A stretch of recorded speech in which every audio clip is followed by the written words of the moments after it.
He's not arrived, then? Not yet. But what we want to know is by what power you made him come here. Well, power of personality. I'm not sure it would have worked for me. Works for me. You quite well.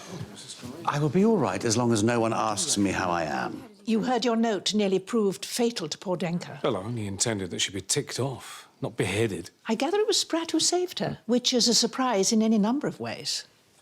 Mama, what are you doing? Carson, can you change these place cards in the dining room? I'm not sure, Her Ladyship. Robert? Just do it. Yeah, very well, my lord.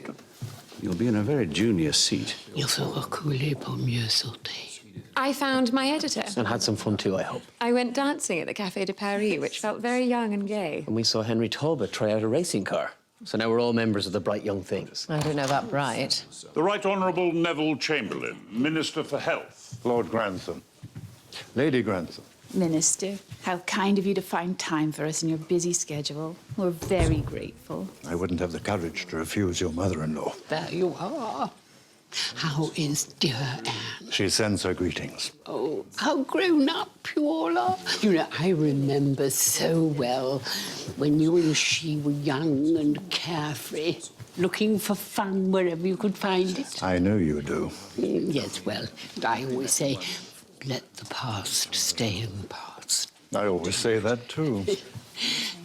Yeah, well, have you met my cousin, Mrs. Crawley? No, indeed, it's a great honour. I gather you're here to discuss the new plans for managing our health. Well, I know I'm here to discuss a topic Lady Grantham's interested in. Excuse me.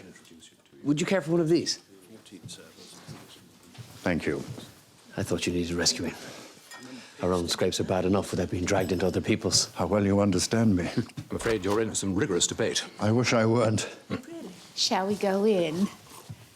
We don't want to wear the minister out before he's even had a chance to sit down. She can't protect him in the dining room. You stop at nothing to get your own way, isn't that the truth? Indeed. It is a quality I share with Marlborough, Wellington, and my late mother. I was trained in a hard school, and I fight accordingly. No, he's a coming man. I've read he may be Prime Minister one day. He's no friend of the unions. For which he is to be congratulated. Is the consommé ready, Mrs. Patmore? We should get out of your way. You never said how the trial went. I didn't have to testify in the end. He looked at the list of witnesses and changed his plea. You must have a sense of unfinished business. That's clever of you.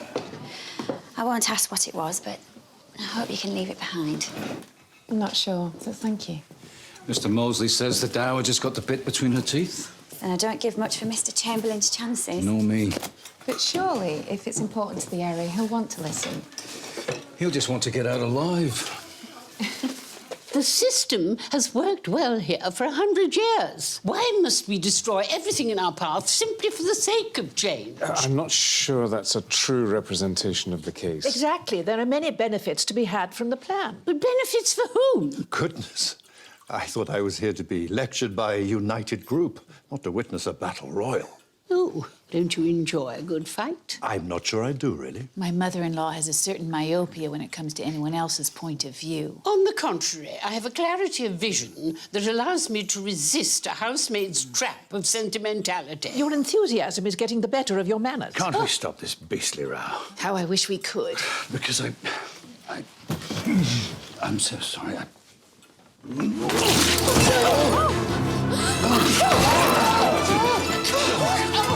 Thomas, on his left side. Give me the napkins. I'll call the ambulance. Keep him warm. Take my coat. What is it? His ulcer has burst. What? Will he be all right? We must get him to hospital as quickly as we can. I'm here, darling. Don't worry, I'm here. If this is it, just know I have loved you very, very much. This isn't it, darling. We won't let this be it. Here's some water. No, no water. Just keep him steady until the ambulance arrives. All right, all right.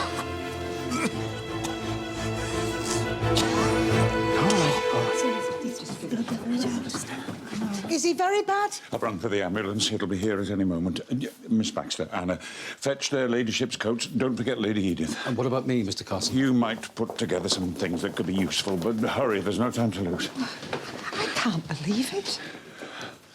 Life is short, death is sure. That is all we know. There is a man who's been shaken to the roots of his soul. Everything he based his life on has proved mortal after all. We've no time for philosophy, Mrs. Patmore. What can we do to help? Let's send up some coffee.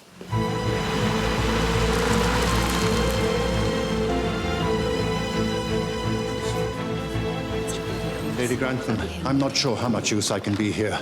Of course you should go. I will consider the new plan. Don't. That is, let it stand.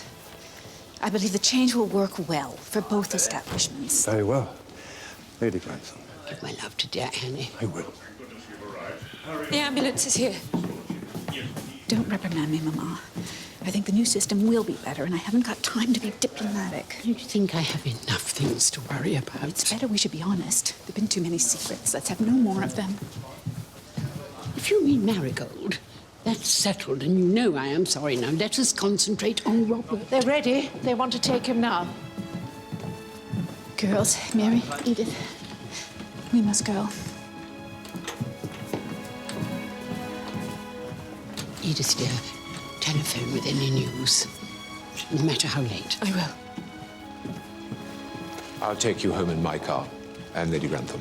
In a moment. You're quite pale. We'll go together. You've had a shock. I think I've had a few shocks this evening.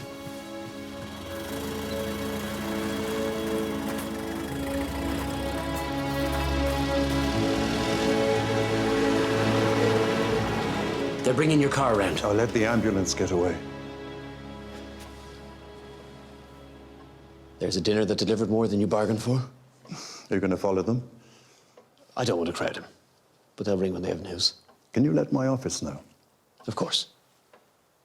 If you'll do me a favor and answer one question. Why did you come here tonight?